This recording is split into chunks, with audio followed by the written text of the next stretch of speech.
I'm very proud of what you've done. It has been an honor and a privilege to work side by side with you to strengthen our democracy. And with that, I just have two more words to say. Obama out. Something happened in one of America's biggest cities that nobody can quite explain. A quiet election, the kind people usually forget the moment the ballots are counted, suddenly turned into a national storm, the kind that exposes cracks most people never realized were there. And the strange part is, the shock didn't come from the winner himself. It came from what powerful people tried to do after he won. Behind closed doors, inside offices where decisions are made long before they reach the public, conversations were happening, conversations that hinted at something far more unsettling than policy fights or partisan drama. Something that raised a simple, uncomfortable question. What happens when the people choose someone the powerful never wanted? Because according to insiders, this time they didn't just push back. They went somewhere almost no one thought was possible in America. And that's where the story begins. The election that set everything off the city had seen unpredictable races before, but nothing like this. For months, most experts treated the mayoral race as a formality, a predictable contest with a predictable outcome. Voters were frustrated, sure, but nobody expected a political upset big enough to shake the entire country. And then a name started circulating in small community meetings, student groups, immigrant neighborhoods, and crowded apartment blocks where people felt like nobody had listened to them in years. That name wasn't backed by billion-dollar donors or party machines. It didn't come with the usual polished image or the pre-approved talking points. Instead, it came with something far more dangerous to the political establishment, an idea that things could actually change. Little by little, the energy shifted. Rallies that were supposed to fit inside a high school gym spilled into parking lots.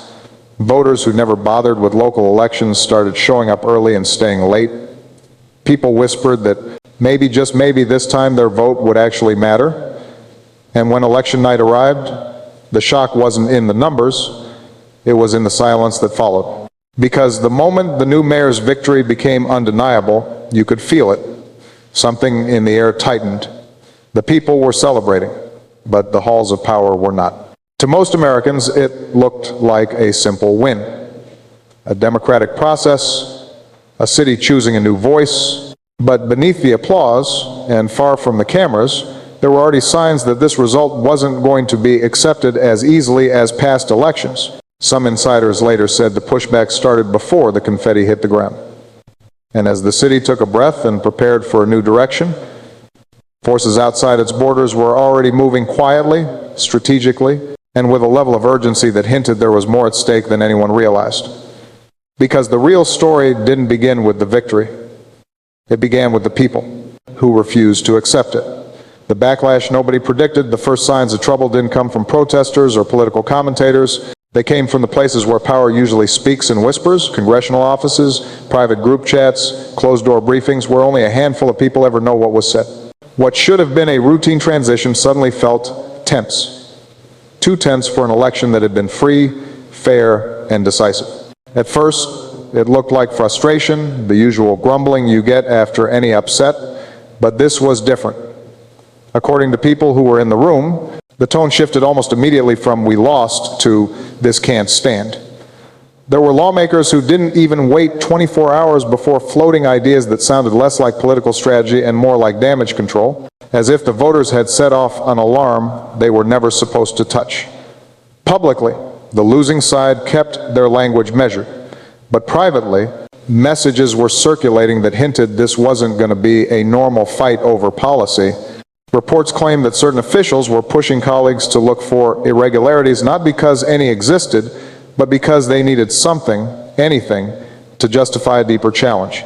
It was as if they had decided the outcome was unacceptable, and the only question left was how far they were willing to go to undo it. Even some veteran staffers, people who had survived decades of political storms, quietly admitted they'd never seen reactions this sharp. It wasn't just opposition, it was fear, the kind that makes powerful people do reckless things. And the intensity of it spread quickly. One comment here, one leaked memo there. And suddenly the city's choice for its own future became a national controversy that spiraled far beyond city limits. But this was only the beginning. Because while the public thought the backlash was just harsh words and heated interviews, something much more aggressive was already forming behind the scenes. Plans that had nothing to do with budget disagreements or ideological clashes, plans aimed at the man himself, not his agenda. And what happened next would flip the entire situation from political tension to something far more unsettling. The move to question his legitimacy, the shift from criticism to something more personal, happened almost overnight. One moment, commentators were arguing about policy. The next, influential voices were hinting that the new mayor shouldn't have been allowed to run at all. It started subtly. A comment slipped into an interview, a suggestion that certain requirements should be reviewed. But once that door cracked open, it didn't take long before others kicked it wide. Suddenly, the conversation wasn't about rent reform, policing, or economic plans. It was about him, his background, where he was born, how he became a citizen, and whether the city's choice was even valid. Rumors began circulating across social media, boosted by accounts that always seemed to appear at the perfect moment to amplify the message. Anonymous sources were quoted claiming that there might be issues with his paperwork. None of it was confirmed. In fact, much of it was debunked, but that hardly mattered. The point wasn't evidence. The point was doubt. This tactic wasn't new. America had seen it before, the quiet questioning of someone's identity, the insinuation that certain leaders aren't real Americans because they don't fit the image some people have in their heads. Experts pointed to echoes of past political smear campaigns, from the Red Scare to more recent controversies where citizenship itself became a weapon. But this time, it felt sharper, more coordinated, more desperate. And people inside Washington noticed it too. Staffers described a tone that seemed less like a policy dispute and more like an attempt to erase the mayor's political existence. Then came the moment everything snapped into focus. A group of lawmakers publicly calling for an investigation into his naturalization, no irregularities, no new evidence, just pressure loud, strategic pressure aimed at making voters question the very legitimacy of the man they elected. It was a line nobody expected them to cross, because once you question a leader's citizenship without cause, you aren't just challenging a person, you're challenging the voters who put him there. And the people behind this push weren't finished, because their next move would take the situation to a place even insiders thought was unthinkable. Behind the scenes power struggle, long before the public realized how serious things had become, the real battle had already shifted into the places where sunlight rarely reaches. According to people familiar with those early conversations, senior officials and political operators began holding quiet meetings, the kind where phones are left outside the room and everyone speaks in low, careful tones. What they were discussing wasn't a policy response or a strategy for the next election.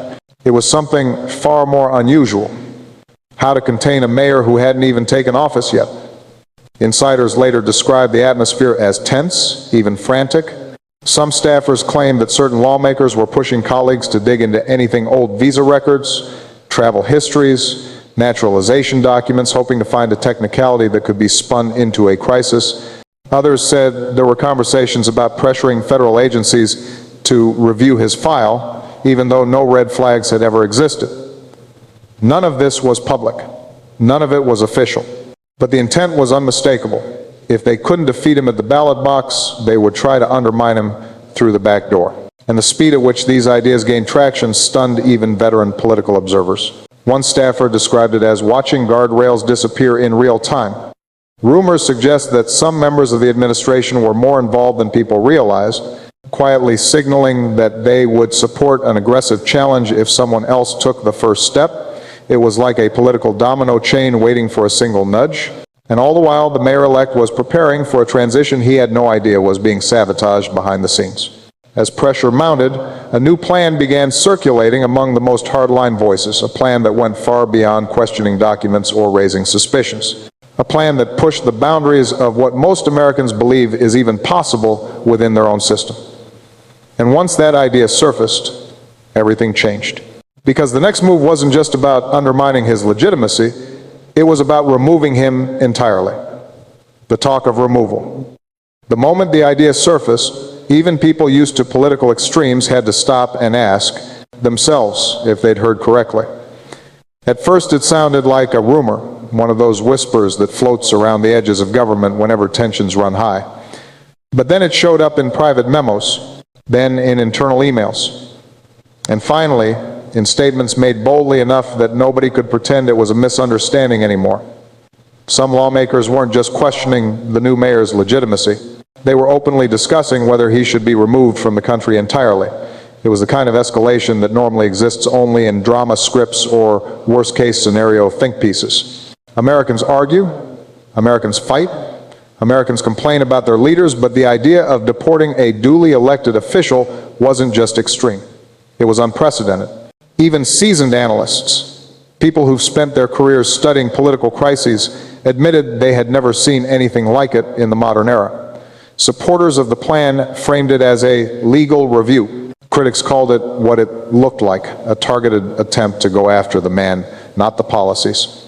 And as more information trickled out, the picture grew even clearer. They weren't searching for wrongdoing, they were searching for a loophole. Something obscure, something technical, something they could spin into grounds for removal. But the most telling part wasn't the push itself, it was the fear behind it, because no one tries something this drastic unless they believe the alternative is even worse, and in this case, the alternative was letting him govern, letting him pass the policies his voters demanded, letting a new coalition of young people, immigrants, and working families prove their political power.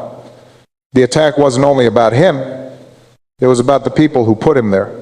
And for the millions of naturalized citizens watching this unfold, the implications were impossible to ignore. If an American who followed every rule, took the oath, passed every test, and won an election could have his citizenship questioned, what did that mean for everyone else? That was the moment the situation stopped being a local dispute and became something larger, something that touched the core of what citizenship even means in the United States. And as the backlash grew, the country was about to face an even bigger question. If this can happen to an elected official, what does it mean for the rest of us? The bigger problem, what this means for you. What startled people the most wasn't the political fight itself. America has seen those before. It was the realization that this time the target wasn't a policy, a budget, or even a scandal. It was the very definition of who counts as an American. And once that line moves, even by an inch, it moves for everyone. Families who had gone through the same naturalization process suddenly felt a chill. People who studied for the same test, raised their hands for the same oath, and built their lives on the belief that citizenship is permanent began asking questions they never thought they'd have to ask. If an elected official could have his status dragged into the spotlight just because powerful figures didn't like the outcome of an election, then what about ordinary people? Teachers, nurses, construction workers, students. The idea that citizenship could be treated as optional, something that can be reviewed or revoked when convenience struck at the heart of the American promise. Because for generations, this country told new citizens the same thing. Follow the rules, do the work, and you belong. Not conditionally, not temporarily, fully. But the moment officials began pushing for reviews and investigations, that sense of security cracked. And once it cracked, people everywhere started paying attention. Commentators warned that if a mayor could be targeted, anyone could be targeted. Community leaders asked whether political disagreements would now come, with personal consequences. Even some longtime insiders admitted privately that the precedent was dangerous not just for immigrants, but for democracy itself. Because that's the truth at the center of this. If the rules can be bent for one person, they can be bent for anyone. If the will of the voters can be ignored once, it can be ignored again. This wasn't just about one city, or one election, or one man. It was about the entire foundation of how Americans decide who leads them. And while the public tried to make sense of it all, something else was bubbling beneath the surface, a reaction that would push the tension even higher. Because once ordinary people realized what was at stake, the country didn't stay quiet. It erupted. The public response and rising tension. When the news finally reached the public, it didn't spread slowly, it detonated. Overnight, the country split into two emotional currents, disbelief and outrage. Social media feeds turned into battlegrounds with millions of people trying to make sense of a situation that felt too surreal to be happening in a modern democracy. Hashtags surged, voices clashed, and within hours, the controversy was no longer a political story. It was a national crisis. In cities across the country, people gathered in front of federal buildings holding signs that asked a question no one expected to see in America: who's next? Many of them weren't even supporters of the new mayor. Some had never voted for him, some didn't know his policies, and some didn't agree with a single thing he stood for. But the idea that an elected leader could be targeted for removal simply because certain politicians didn't like him, that sent a shock through every community, every neighborhood, every living room. Student groups organized rallies on college campuses. Faith leaders released joint statements calling the situation a moral emergency. Even commentators who usually avoided political debates felt the need to speak up, warning that this was not just an argument over ideology, it was a warning sign about the direction of the entire country. But the most surprising reaction didn't come from activists or journalists. It came from regular people who usually stay quiet during political storms. Nurses on break, delivery drivers scrolling through their phones, parents waiting to pick up their kids. People who don't have the time or patience for political drama suddenly found themselves asking how far this could go and what it meant for the future their kids would inherit. As the uproar grew, leaders on both sides were forced to respond. Some doubled down, insisting the review was justified. Others tried to distance themselves, claiming the rhetoric had gone too far, but by then the damage was done. The public had seen something they couldn't unsee, a glimpse of what happens when power stops playing by the rules.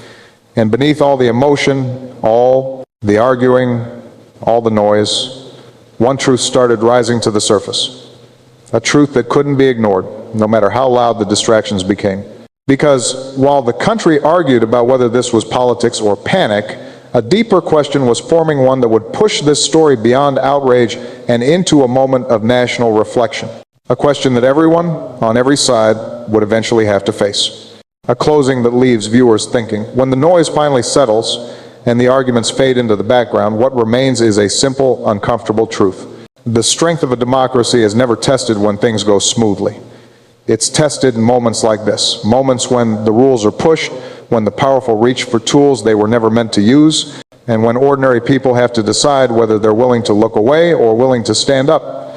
This controversy was never just about one mayor, one election, or one city. It was about us all, us and the kind of country we want to live in. A place where citizenship is secure, a place where votes mean something, a place where losing an election isn't a trigger for retaliation, but a reminder that power comes from the people, not from the people who fear losing it. Because if the rules only apply when convenient, they aren't rules at all. If citizenship can be questioned for one person, it can be questioned for anyone. And if votes stop being honored, democracy stops being real. That's the part no one can afford to ignore. Yet in the middle of all this chaos, something important happened. People paid attention. People spoke up. People who usually stay silent found themselves saying, enough. And that matters. It matters because every time Americans refuse to let fear decide their future, the fabric of the country tightens instead of tearing. Maybe that's the part the powerful didn't expect. Maybe they thought this would be easy, that confusion and fear would do the work for them. But the reaction showed something very different, that millions of people still care, still watch, still believe that the rules only work if they work for everyone. And that belief is stronger than any attempt to tear someone down for winning an election. Stronger than any rumor, stronger than any tactic meant to divide or distract. What happens next in this city, in this country, in the story we're all still a part of, will depend on the same force that has kept this democracy alive through every crisis it has ever faced. The people. People who choose to stay informed. People who choose to stay engaged. People who know that the moment we stop paying attention is the moment we give away the power we've spent generations fighting to protect. So wherever you stand on this issue, whatever you believe about the man at the center of it, remember this: your voice is part of this story too. And the future will be written by the people who choose to use it. If you're here, if you made it this far, It's because you care. And that alone means more than the people stirring this chaos want you to realize. This is our moment, our test, our choice, and the story of what happens next that belongs to all of us.